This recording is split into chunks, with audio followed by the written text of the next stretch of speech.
پس خدا نے مصریوں پر بہت سی آفتیں بھیجیں۔ اس نے پانی کو خون بنا دیا تاکہ لوگوں کو پینے کے لیے کچھ نہ ملے۔ اس نے مینڈکوں، مچھروں، ٹڈیوں اور اولوں جیسی ناگہانی آفتیں مصر میں بھیجیں۔ مصریوں کے سب مویشی مر گئے اور وہ بیمار ہو گئے، لیکن پھر بھی بادشاہ نے اسرائیلیوں کو نہ جانے دیا۔ تصویر نمبر 16، قربانی کا برہ۔ خدا موسیٰ سے پھر ہم کلام ہوا اور کہا، بنی اسرائیل سے کہے کہ ہر خاندان ایک برہ لے اور اسے ذبح کرے اور تھوڑا سا خون لے کر دروازوں کی چوکھٹوں پر لگا دیں۔ میں ملک مصر سے ہو کر گزروں گا اور سب پہلوٹوں کو مار دوں گا، لیکن میں اس خون کو دیکھ کر بغیر نقصان پہنچائے تمہارے پاس سے گزروں گا۔ جیسا خدا نے فرمایا تھا ویسے ہی کیا، مصریوں کے تمام پہلوٹے ہلاک ہو گئے۔ تب بادشاہ نے موسیٰ کو بلا کر کہا، تم اپنے لوگوں کو لے کر میرے ملک سے نکل جاؤ اور اپنے خدا کی عبادت کرو۔ تصویر نمبر 17، سمندر کی راہ سے۔ موسیٰ بنی اسرائیل کو ملک مصر سے نکال لایا۔ خدا بادلوں اور آگ کے ایک ستون میں ہو کر ان کے آگے آگے چلتا تھا، لیکن مصری بہت خفا ہوئے کیونکہ اپنے غلاموں سے محروم ہو گئے تھے۔ بادشاہ اور اس کا سارا لشکر بنی اسرائیل کے پیچھے روانہ ہوا تاکہ وہ انہیں واپس لائیں۔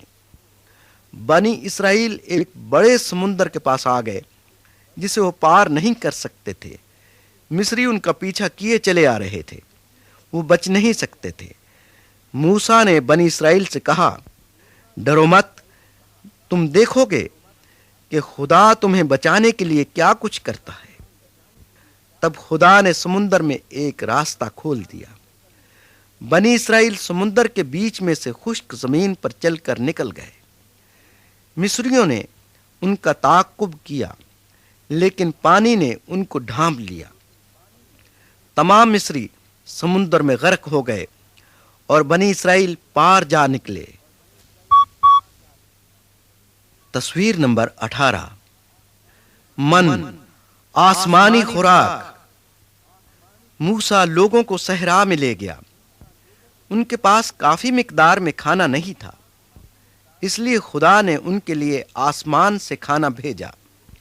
ہر صبح روٹی کی طرح گول گول پاپڑیاں زمین پر پڑی ہوتیں، وہ اسے من کہنے لگے۔ ہر شام خدا بٹیروں کے جھرمٹ زمین پر بھیج دیتا، اور جب ان کے پاس پینے کو پانی نہیں تھا تو خدا نے موسیٰ کو بتایا، اپنی لاٹھی کو چٹان پر مار تو اس میں سے پانی بہہ نکلے گا۔ اور 40 برس تک خدا بنی اسرائیل کو صحرا میں کھانا مہیا کرتا رہا۔ تصویر نمبر 19، موسیٰ خدا کے پہاڑ پر۔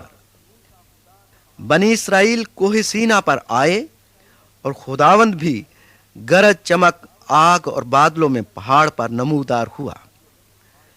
موسیٰ پہاڑ کی چوٹی پر گیا اور خدا اس سے یوں ہم کلام ہوا، میں خداوند تیرا خدا ہوں، میرے حضور تو غیر معبودوں کو نہ ماننا، کسی تراشی ہوئی مورت کے آگے سجدہ نہ کرنا اور نہ اس کی عبادت کرنا۔ تو خداوند اپنے خدا کا نام بے فائدہ نہ لینا۔ 7ویں دن کو یاد رکھ کہ اسے پاک رکھنا۔ اپنے باپ اور ماں کی عزت کرنا، خون نہ کرنا، زنا نہ کرنا، چوری نہ کرنا، کسی کے خلاف جھوٹی گواہی نہ دینا، دوسروں کے مال کا لالچ نہ کرنا۔ خدا نے یہ قوانین پتھر کی تختیوں پر لکھے، اور موسیٰ انہیں لے کر اپنے لوگوں کے پاس آ گیا۔ تصویر نمبر 20، ایک سانپ کو اونچے پر چڑھایا۔ لوگوں نے خدا کے خلاف کفر بکا اور اس کے قوانین نہ مانے۔ خدا نے ان کو سزا دی اور ان کے درمیان زہریلے سانپ بھیجے۔ بہت سے لوگ سانپوں کے ڈسنے سے مرنے لگے۔ لوگ موسیٰ کے پاس مدد کے لیے دوڑے اور موسیٰ نے ان کے لیے دعا کی۔ تب خدا نے موسیٰ سے کہا، ایک سانپ بنا کر اسے بلی پر لٹکا دے، اور جو سانپ کا ڈسا ہوا اس پر نظر کرے گا وہ بچ جائے گا۔ چنانچہ موسیٰ نے پیتل کا سانپ بنایا، اور جتنوں نے اس پر نگاہ کی وہ بچ گئے۔ موسیٰ خدا کا ایک عظیم پیغمبر تھا۔ آج تک بنی اسرائیل میں اس کی مانند کوئی نبی نہیں ہوا۔ 40 برس تک وہ صحرا میں اسرائیلیوں کی رہنمائی کرتا رہا۔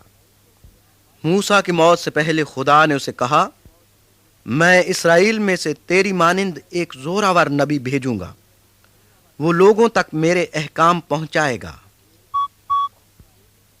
تصویر نمبر 21۔ یسوع لوگوں کو کھانا کھلاتا ہے۔ بنی اسرائیل کئی برسوں تک ایک ایسے نبی کی راہ تکتے رہے جو موسیٰ کی مانند ہو۔ یسوع اسرائیل کی سرزمین میں پیدا ہوا۔ اس نے موسیٰ کی مانند لوگوں کو خدا کے متعلق تعلیم دی۔ لوگ ایک صحرائی علاقے میں اس کی منادی سننے کے لیے گئے۔ انہیں بھوک لگی، لیکن ان کے پاس کھانے کو کچھ نہیں تھا۔ ایک لڑکے کے پاس 5 روٹیاں اور 2 مچھلیاں تھیں۔ یسوع نے روٹی اور مچھلی لی، خدا کا شکر کر کے توڑی، تب اس نے اس تھوڑے سے کھانے میں سے تمام لوگوں کو سیر کیا۔ وہ 5000 سے زیادہ لوگ تھے۔ لوگوں نے کہا، جو نبی دنیا میں آنے والا تھا فی الحقیقت یہی ہے۔ یسوع نے ان سے کہا، زندگی کی روٹی میں ہوں، جو میرے پاس آئے وہ ہرگز بھوکا نہ ہوگا، اور جو مجھ پر ایمان لائے وہ کبھی پیاسا نہ ہوگا۔ تصویر نمبر 22۔ یسوع موسیٰ سے ہم کلام ہوتا ہے۔ موسیٰ اور ایلیا دونوں خدا کے نبی تھے۔ وہ یسوع سے کئی سال پہلے ہو گزرے ہیں۔ بہرحال ایک دن وہ یسوع کے ساتھ دکھائی دیے۔ وہ تینوں بہت پرجلال دکھائی دے رہے تھے۔ یسوع اپنی موت کے بارے میں جانتا تھا، اور اس نے اپنی موت کا ذکر موسیٰ اور ایلیا سے کیا۔ یسوع کے 3 دوستوں نے انہیں آپس میں باتیں کرتے ہوئے سنا۔ تب ایک بادل نے انہیں ڈھانپ لیا۔ خدا کی آواز بادلوں میں سے یہ کہتے ہوئے سنائی دی، یہ میرا پیارا بیٹا ہے، اس کی سنو۔ جب آواز ختم ہوئی تو دوستوں نے یسوع کو اکیلا پایا۔ تصویر نمبر 23۔ یسوع نے ہمارے لیے جان دی۔ لوگوں نے یسوع کو رد کیا اور اسے مار ڈالا۔ سپاہیوں نے اسے لکڑی کی ایک صلیب پر کیلوں سے جڑا۔